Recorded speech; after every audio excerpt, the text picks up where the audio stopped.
Hi, Goddess of Love here. Again, kamusta kayo dyan mga goddess ko? So, anong meron sa inyo right now? So, yeah, another reading tayo again for the water signs, Cancer, Scorpio, and Pisces. So, let's see anong sitwasyon meron kayo ng iyong person right now. And of course, advice or message from your inner self and of course, ni universe sa'yo, no? So, tignan natin anong merong sitwasyon. Anong sitwasyon nyo right now ng iyong person, water sign, in separation man or hindi, no? So, let's see. Kuha tayo dito ng 3 cards for you, water signs, no? Cancer, Scorpio, and Pisces. So, wait lang. Ano kayang sitwasyon meron ngayon ng ating mga water signs right there, no? So, tignan natin yan. So, yan, no? Katulad kanina rin sa earth signs, no? So, I like hooking up multiple partners. So, maybe for some of you water signs, no, ang relationship nyo ay rocky road right now, no? Dumadaan sa isang matinding pagsubok dahil may mga na-discover kayo or ang iyong person, no, whoever, no, take what's resonate, vice versa, no, tayo vice versa tayo rito, no? Pwedeng kayo or pwedeng person yun, no? So, may mga na-discover sa inyong relationship, no? Merong mga third parties, no? Multiple partners, no? There is someone, a player, no? Sa inyong relasyon. And then, what else, no?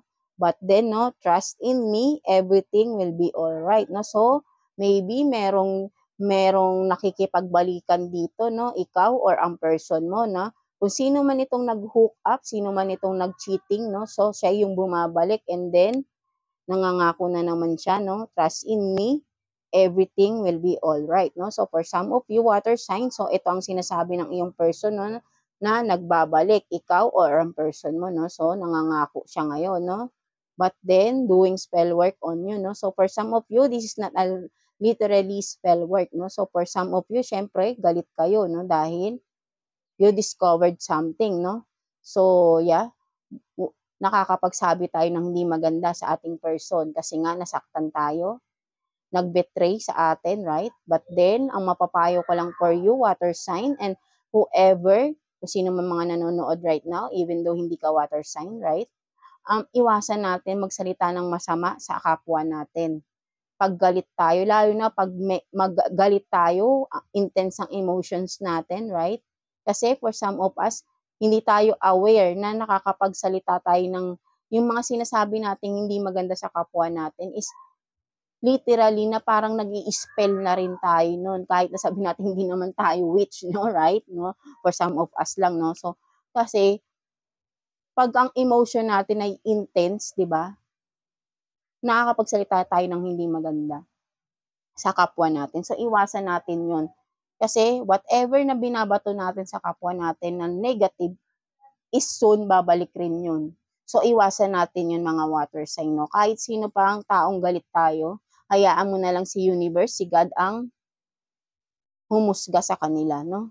So, hayaan nyo na lang sila, di ba? So, yeah, that's it for you, water sign, no? So, nakakalungkot naman, no? Maybe past person yun na itong tao na ito, no? That's why, until now, is galit kayo or galit kayo sa isa't isa, no? Something like that. So, tignan naman natin anong message ng iyong inner self, water sign, no? Tignan natin, message or advice for you ng iyong inner self, water sign. Kuha tayo ng 2 cards here. So, tignan natin message or advice sa'yo ng iyong inner self. So, you have this, what is this? Desire, no? So, yan, no? Sabi ng iyong inner self dito, water sign, no? Intense ang iyong desire, no? Doon sa iyong partner, maybe, with this fire, no? Kumaga, fiery talaga yung desire mo, yung attraction mo, that's why fiery din yung galit mo, no? Matindi yung galit mo, water sign, sa iyong person na nang betray or vice versa, matindi ang galit ng iyong person dahil nag-betray ka, water sign, no? So, take what's resonate. So, sinasabi ng iyong inner self dito is, hayaan mo na kung nasaktan ka ng iyong person. Yes, masakit yun, di ba? Pero yung galit mo, sana ay unti-unti na ring patawarin mo na, hayaan mo na si God na lang ang bahala sa mga taong nagkasala sa'yo, no? With this desire, makikita mo, kumbaga, for me, ay, iba kasi yung nakikita ko dahil parang galit yung nakikita ko. You have this desire na na galit ka doon sa tao na nakasakit sa'yo, 'di ba? Or vice versa, maybe yung person mo, nasaktan mo, galit na galit siya sa'yo, no? So, sana, matuto na lang din tayo magpatawad, no? Water sign, hayaan na natin si universe ang gumawa ng justice for us, no, sa mga taong nagkasala sa atin. Huwag na tayong gumante. Kung makikita mo with the fire, 'di ba? May intention kayong gumante, something like that. Hayaan niyo na lang si universe, please, no? Sabi ko nga, kung ano yung masamang ginagawa natin, masamang naiisip natin sa kapwa natin, babalik at babalik din sa atin yun, no? So, yeah, what else? For you naman, no, for some of you, sabi ng iyong inner self, you have this leadership, no? Sabi ng iyong inner self, maybe for some of you, water sign is na napapanghinaan kayo ng loob, no? For some of you, maybe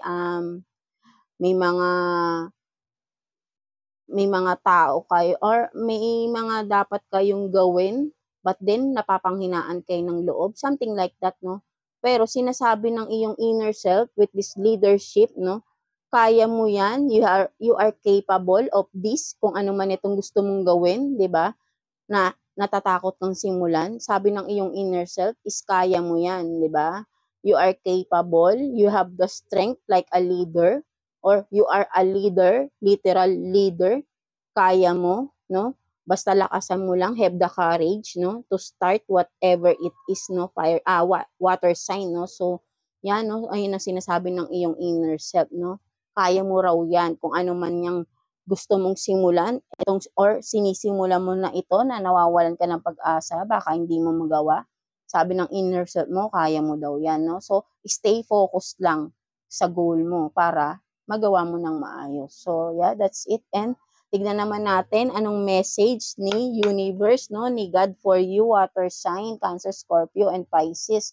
Kuha tayo dito ng 2 cards din for you, no, message and advice for you, water sign, no. So, tingnan natin yan. Ano kayang message for you, water signs? So, you have this, Earth, learning how to be human in the world, but not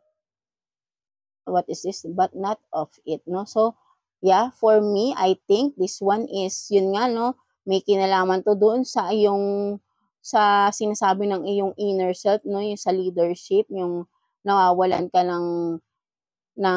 napapanghinaan ka ng loob, no, for some of you, no. So, sinasabi sa'yo ni universe is huwag kang mawala ng loob, di ba?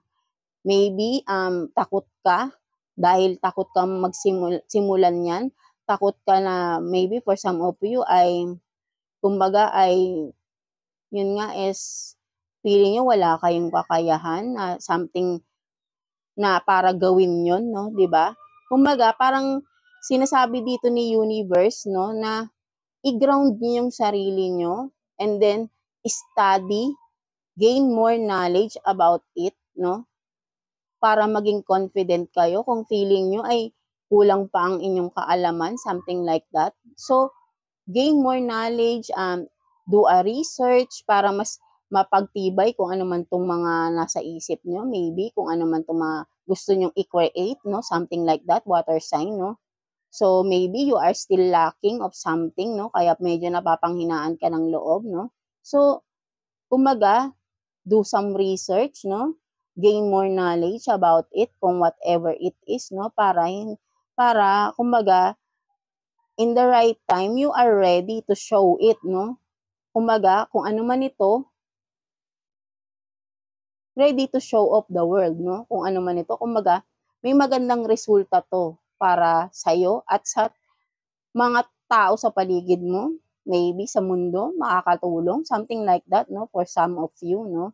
So, kumbaga, yun nga, yung kailangan mo lang maging focus na matuto pa, matutunan pa, no, something like that, no. So, ayun yung nasisense ko rito.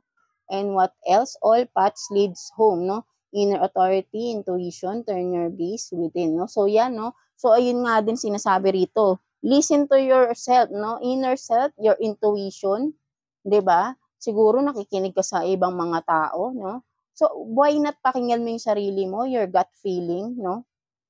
Dahil ikaw naman yung kikilos nito eh, right? 'Di ba? Ikaw mismo ang magli-lead para sa sarili mo. Kung ano man yung goal mo, ikaw lang din yung magli-lead towards your goal, no? So, kailangan mas tulungan mo yung sarili mo, sundin mo, ikaw dapat ang masusunod para sa sarili mo, hindi ang ibang tao. Something like that, no? So, yeah, that's it for you para makarating ka doon sa home, sa goal mo, no? Something like that, no? So, yeah, that's it for you, water sign, no? So, I hope naka-resonate kayo sa ating reading today, no? So, yeah. And please like and subscribe sa ating channel, no? So, and of course, kung kailangan nyo lang ng guidance, halimbawa, example, mag-pray lang kayo kung ano man itong pinagdadaanan nyo, napapanghinaan kayo ng loob. Tawagin nyo lang si God, mararamdaman nyo, agad-agad, nandyan lang siya, di ba? Kailangan lang natin ng faith kay God and everything will be possible, di ba? So, yeah, that's it for you, water sign, no? So, God bless you all, water sign, and yeah, thank you, water signs.